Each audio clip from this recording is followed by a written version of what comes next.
Olá, meu colega advogado, minha colega advogada, sejam bem-vindos a mais um hashtag OABRJ Debate. E você que acompanha o nosso espaço aqui sabe que todos os dias nós estamos trazendo, aliás, todas as semanas, para ser exato, novos colegas aqui para apresentarem pontos de vista sobre o direito, sobre o funcionamento da justiça e de quadros da nossa OAB para falar com vocês do que é que nós estamos fazendo, o que nós estamos vivenciando nesse período de pandemia. Quero mandar um abraço ao nosso coordenador aqui da área de comunicação, nosso diretor, Dr. Marcos Vinícius Cordeiro, porque esse nosso espaço aqui é uma iniciativa dele. Então, eu tenho sempre que enfatizar isso, porque no momento de tanta falta de informação no nosso país, é fundamental a gente estar abrindo comunicação. E hoje eu tenho a satisfação de trazer aqui a doutora Amanda Magalhães, ela que é presidente da OAB Jovem aqui do Rio de Janeiro e também é presidente da Comissão Nacional da Advocacia Jovem do Conselho Federal da OAB. Doutora Amanda, muito obrigado por atender mais uma vez o nosso convite, a satisfação. E eu quero te perguntar aqui que o nosso tema inicial, que está na nossa chamadinha, tem a ver com a publicidade na advocacia.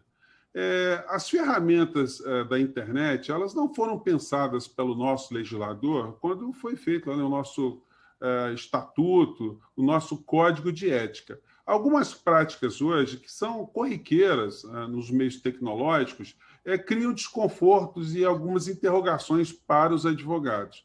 Como é que essa situação está sendo tratada? O que está se pensando a respeito disso? O que está sendo realizado sobre essa questão?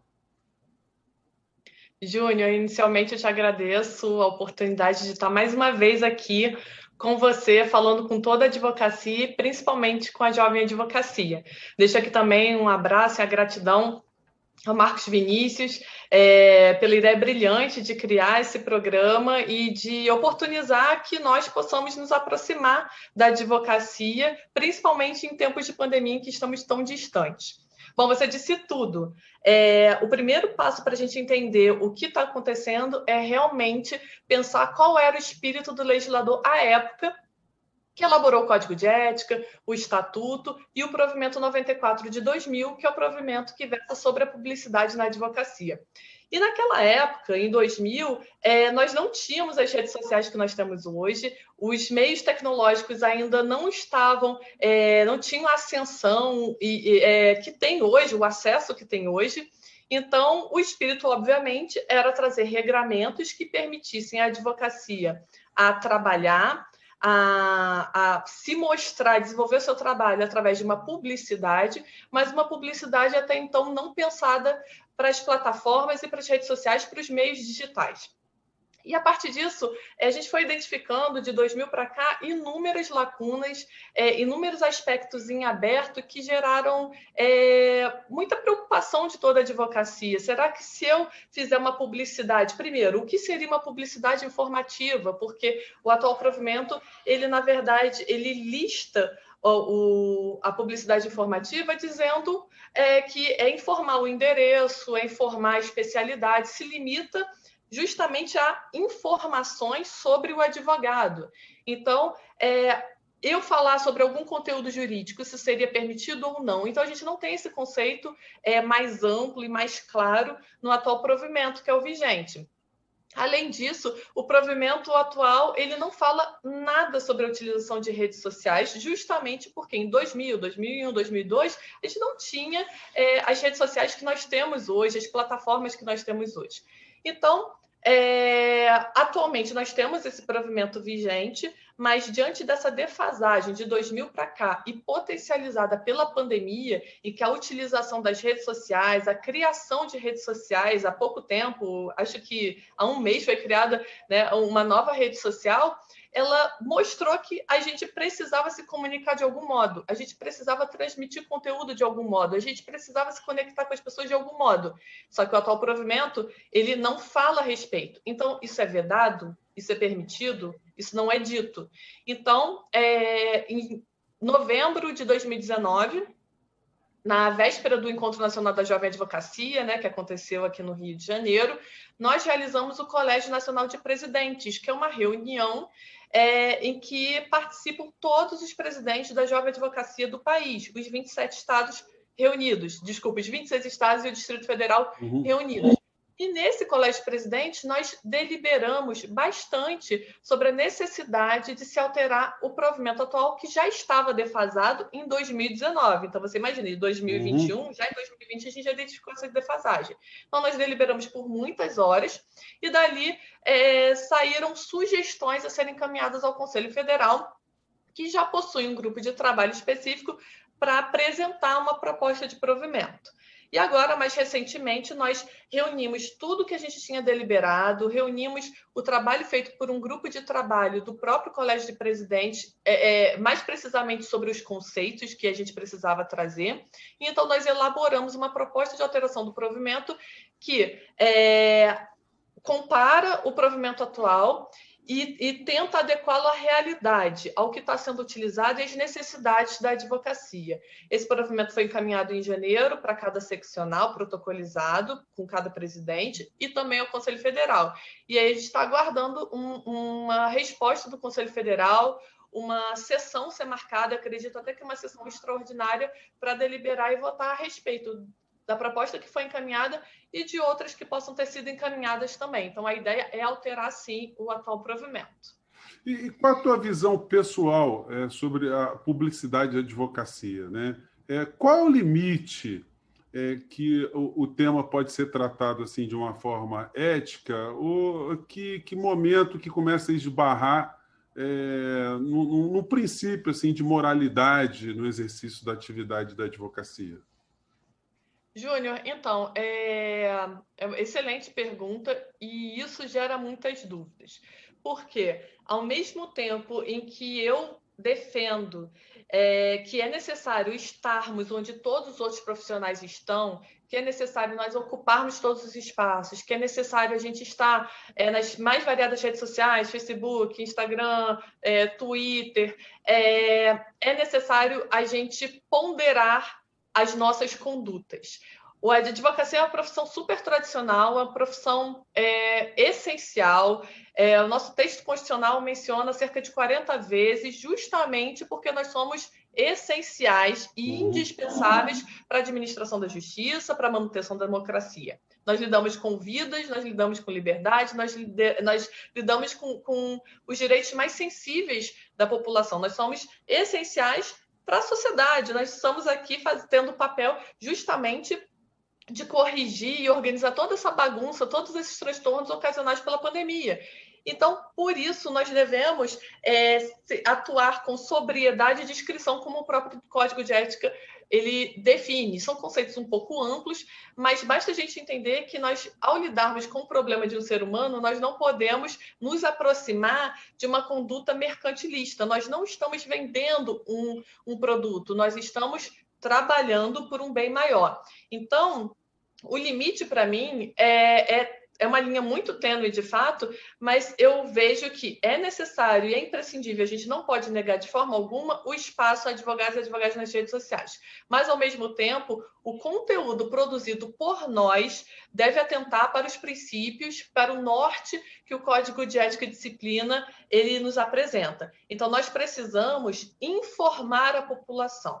E aí as pessoas podem pensar, os colegas podem pensar, mas eu produzindo conteúdo informativo, um artigo científico, ou eu falando sobre algum caso, sem, no entanto, falar sobre a atuação do colega e preservando os dados, as informações da vítima, do réu, enfim, de uma das partes do processo, será que assim eu vou conseguir iniciar bem na advocacia e me manter bem no mercado? Sim, porque quem já tem uma trajetória muito mais ampla e que tem recursos para aparecer muito mais, faz exatamente isso. Fala sobre casos concretos, fala sobre matéria jurídica, informa. Quando a gente demonstra experiência, quando a gente demonstra conteúdo relevante, sem atacar ninguém, sem ser sensacionalista, nós estamos mostrando que nós temos conhecimento sobre aquela matéria. E mostrando para o público que nós temos conhecimento sobre a matéria, nós com certeza seremos contratados, nós com certeza teremos mais visibilidade, seremos reconhecidos como bons advogados. Então,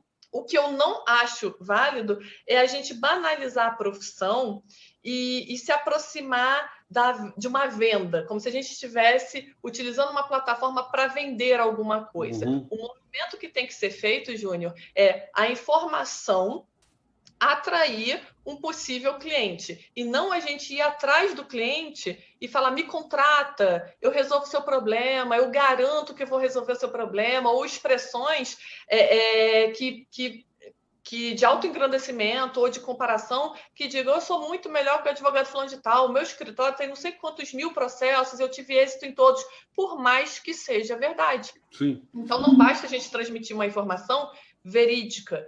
É importante que a gente atraia através do conteúdo e não utilize de meios para a gente pegar o cliente à força. Sim, dá para a gente estabelecer uma simetria com o que acontece no direito com relação a outras categorias, por exemplo, a medicina, a arquitetura, a engenharia, as outras profissões também, elas têm um trato mínimo com a questão da sua ética profissional? Eu estava, na sua fala aqui, eu estava me remetendo, né? Se eu vejo anúncio de médico no jornal, na internet, enfim. E me parece que também há algum tipo de comportamento com preocupação ética dessas categorias de uma forma responsável, né? Ou estou enganado?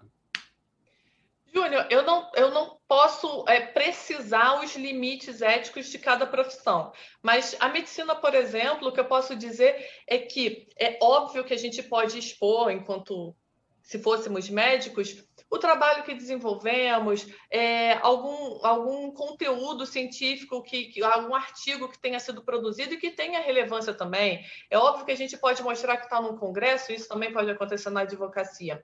Mas do mesmo modo que a advocacia lida com aspectos mais sensíveis da vida, né, nós resolvemos os problemas assim como os médicos. Então, os médicos, pelo que eu vejo também, eles não podem expor a figura do paciente ou, de repente, questionar algum tipo de conduta de outro colega, receitar medicamentos, fazer consultas online gratuitas, dar informações de uma forma irresponsável. E eu acho que responsabilidade é justamente o termo adequado, a palavra adequada. Nós precisamos, não como pessoas públicas, mas nós nos tornamos públicos a partir do momento que a gente ocupa esses espaços nas redes sociais. Nós temos que ter cuidado para não iludirmos, principalmente, para não garantirmos resultado, para não fazermos provocações, para não incitarmos litígios, para os médicos não incitarem cirurgias, a utilização de medicamentos. Então, eu acho que é mais ou menos isso. Eu não posso precisar o que o CRM prevê, mas, obviamente, existe uma questão ética e até por conta da utilização massiva de redes sociais, imagino que também haja um cuidado com relação a essa transmissão de informação. A informação tem que ser de conteúdo relevante e que aquele possível cliente, aquele possível paciente identifique uma necessidade de aprofundar e aí, então, fazer contato com o cliente ou com o médico ou com outro profissional. É curioso a gente estar falando assim, né? Porque quem não é da área do direito, da medicina, enfim, de qualquer área profissional, as pessoas podem se perguntar, mas você precisa ter aula de ética para saber o que é certo, o que é errado? Então, a sua fala me remeteu muito a isso, né? Se a gente tem um padrão ético na nossa sociedade, nas nossas estruturas sociais, estruturas acadêmicas, estruturas profissionais, a gente não precisaria esmiuçar tanto um comportamento ético, né? Porque nós todos nos policiaríamos. Olha, isso aqui não é correto, isso aqui é correto, isso aqui eu não vou fazer. Por mais que haja um regimento, um estatuto ético ou não, né? A gente estaria numa situação anterior a uma norma jurídica. No entanto, diante do que você está falando, dá para a gente ver que, quando a OAB se debruça sobre esse tema, ela está querendo que a gente tenha um regramento ético que seja positivado para não deixar dúvidas para ninguém, né? Para ninguém ser acusado de uma infração, porque o que é ético para um pode não ser ético para outro, sobretudo numa instituição como a nossa, que você tem gerações muito distintas, que compreendem determinados fenômenos de um jeito e outras estão compreendendo de outro, cada um tendo seu ponto de vista de ético distinto, né? Não, é exatamente isso. A ética, na verdade, ela é fundamental desde o início da nossa vida até os nossos últimos dias, em todo tipo de relação. E o que acontece é que, infelizmente, muitos colegas, trazendo para a nossa profissão, muitas colegas, elas acabam indo para outro lado, por outro caminho, e, sim, adotando comportamentos antiéticos por um bem que eles consideram maior, por exemplo, ter mais clientes. No entanto, e você pontuou bem, existe o desconhecimento também sobre as regras. E é justamente isso que a nossa proposta tenta corrigir. Porque até então, por exemplo, o que nós estamos fazendo aqui? Participando de um programa. O que eu fiz muito com a comissão da OAB Jovem no ano passado, já que a gente não podia conduzir, né, ter uma continuidade nos projetos presencialmente, a gente teve que fazer online. Participar de lives. Só que o atual provimento ele não fala nada sobre lives. Ele não fala nada sobre a gente construir um canal no YouTube e transmitir, fazer webinar, fazer seminários. Então, isso é antiético ou isso é ético? Isso é omisso. Então, a gente precisa de um regramento, porque pelo desconhecimento e mesmo o atual provimento, por conceitos, na verdade, por diretrizes pouco conceituadas, quando não existem definições, a gente não sabe se é possível ou se não é possível. Então, a proposta de provimento que nós elaboramos para modificar o atual traz inúmeros conceitos. Para você ter ideia, no artigo 2º, a gente lista e define redes sociais, aplicativos e sites, porque ao longo do nosso provimento a gente faz menção a esses termos e muita gente não sabe do que se trata. Sim. No artigo 1º, por exemplo, a gente define claramente que o que é permitido é uma publicidade informativa, discreta, sóbria e de interesse jurídico. Só que a gente entende que, ok, no primeiro artigo a gente fala é permitida uma publicidade informativa, mas, como eu te disse no início, no que consiste uma publicidade informativa? E aí a gente vem no artigo 3º, a gente cria esse artigo para definir que a publicidade informativa pode ser a elaboração de textos, de vídeos, de áudios, pensando tanto em meios físicos quanto em meios digitais, desde que sejam transmitido conteúdo informativo relevante, que estimulem o debate, né, e atendam aos interesses da população, de modo geral, e que tratem de um conteúdo jurídico. Então, quando a gente ver que o espírito é outro, e a gente vê os conceitos, a gente vê as definições, você ser antiético se torna muito mais difícil. Ou então você vai ser antiético porque você está assumindo o risco de ser, e não porque a norma não diz. Né? Não porque a norma, como dizem penal, é uma norma penal em branco, ou seja, a gente precisa de uma outra legislação para trazer o conceito. Sim. Amanda, então, pode falar. Dá para a gente criar um limite entre o que é uma rede social privada e uma que é pública? Por exemplo, alguém que tenha um grupo de WhatsApp. Ele tem um grupo de WhatsApp que ele discute lá, sei lá, algum assunto dos amigos dele. Quando ele se coloca como profissional nesse grupo, isso está extrapolando um limite ético, ou quando ele tem a página pessoal dele no Facebook, por exemplo, que ele bota as fotos dele andando para um lado, andando para o outro, falando da vida dele, quando ele diz ali que ele tem um escritório de advocacia, que ele está se colocando à disposição dos amigos, sim, isso está dentro de uma permissividade ou nós estamos falando de uma zona que já causa preocupação das pessoas da advocacia? Então, Júlio, é muito importante a gente entender qual o conteúdo que pode ser realizado e de que forma ele pode ser realizado e onde ele pode ser realizado. A nossa proposta ela é bem ampla com relação a isso.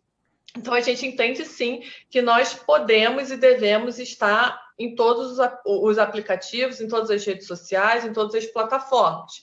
E nós entendemos que o conteúdo tem que ser sempre informativo e que não pode ser feita propaganda. No entanto, a gente esclarece que, por exemplo, você participar de um grupo do Facebook de bairro e você anunciar que é advogado ali, não é permitido. Então, todos os anúncios que têm por intenção você ser contratado e falar que você é advogado não é permitido. É diferente, por exemplo, de você participar de algum grupo, ter feito algum conteúdo relevante, de repente um artigo científico, e você compartilha. Uhum.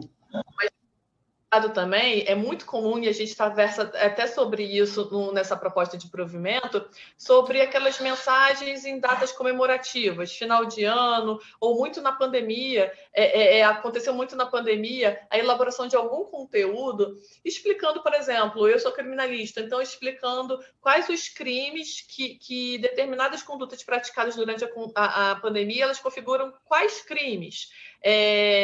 Explicando sobre o funcionamento da justiça.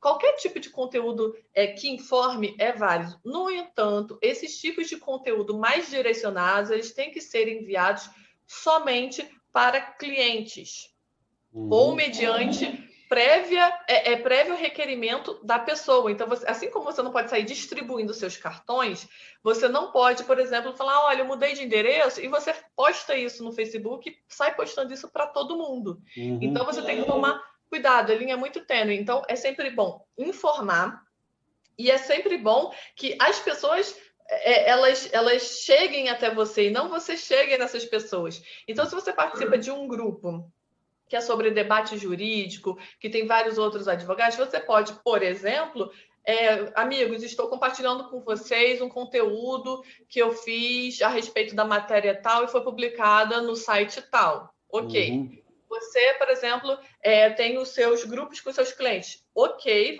isso faz parte da sua publicidade autorizada, isso faz parte do engajamento junto com os clientes, do estímulo de ser lembrado por eles. Olha, nós finalizamos o caso tal, né? Ou então, já que você tem um caso XYZ comigo, eu achei esse julgado muito interessante, lembrei de você, ou então estou informando sobre o funcionamento do escritório.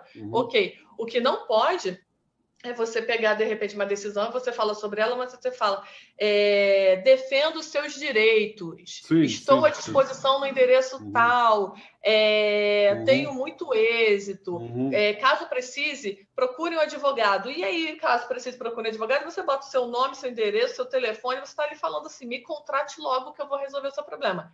Isso é vedado. Doutora Amanda Magalhães, presidente da nossa OAB Jovem do Rio de Janeiro, e também presidente da Comissão Nacional da Advocacia Jovem do nosso Conselho Federal. Muito obrigado pelos seus esclarecimentos. Gostaria de falar mais alguma coisa? Ficou alguma coisa que você gostaria de comunicar para os colegas advogados ou podemos fechar o nosso papo? Só agradecer muito, Júnior, a oportunidade e pedir que todos que tenham interesse sigam a OAB Jovem do Rio de Janeiro no Instagram e no Facebook, que tenham acesso à nossa proposta de provimento, que tem como objetivo tornar o mercado mais justo para toda a advocacia. Nós entendemos que a utilização das redes sociais elas tornam o mercado mais democrático, uma ferramenta adequada para nós ocuparmos todo o espaço e equilibrarmos o mercado. Então, se vocês têm dúvidas, sugestões com relação à publicidade, não deixem de participar. É uma construção coletiva dos 27 presidentes para toda a advocacia. E muito obrigada, Júnior. Foi uma alegria participar novamente com você. Tá legal. E você, meu colega advogado, minha colega advogada que acompanha o nosso papo aqui, papo muito descontraído com a doutora Amanda, mande também seus comentários, suas críticas, suas sugestões de pauta, mantenha interatividade conosco, assista os nossos programas no YouTube. Um grande abraço e até o próximo encontro. Mais uma vez, obrigado, doutora Amanda. Até breve. Tchau.